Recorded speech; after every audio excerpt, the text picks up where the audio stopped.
I'm honestly worried that the Broncos are going to kick our butts. This will be their first game at home since week 1 where they beat the Titans. That was also the only game that they've won so far this season. They lost 2 weeks in a row on the road to AFC opponents. From most of what I've seen is that the Broncos were supposed to take a step forward this year, but there seems to be some hiccups.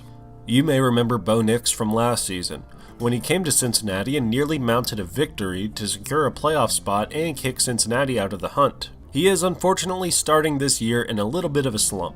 The most he's passed for is 206 yards, and he has already thrown 3 interceptions. That's why my first point I want to make is to keep the receivers smothered and make Nix wait to get his shot. His target percentage has dropped precipitously this year, going from 77% to 57%.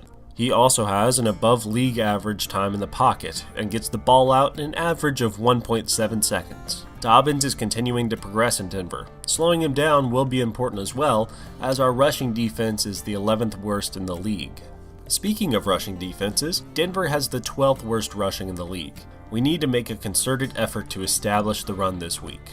We have been doing nothing on the ground, with the league lowest in rushing yards so far this season. We will need to implement Taj Brooks and Chase Brown in tandem if we have any hope in winning. Lastly, we need to keep the trenches clear and allow for Browning not to be hurried and ruin the play. As of week 3, the Broncos have blitzed the second most in the league, about a quarter of the time on defensive snaps. They are top 3 in pressures, quarterback knockdowns, and sacks as well. This needs to be a proving ground for this offensive line. If they are unprepared for what's to come here, we're not going to get much further into this season.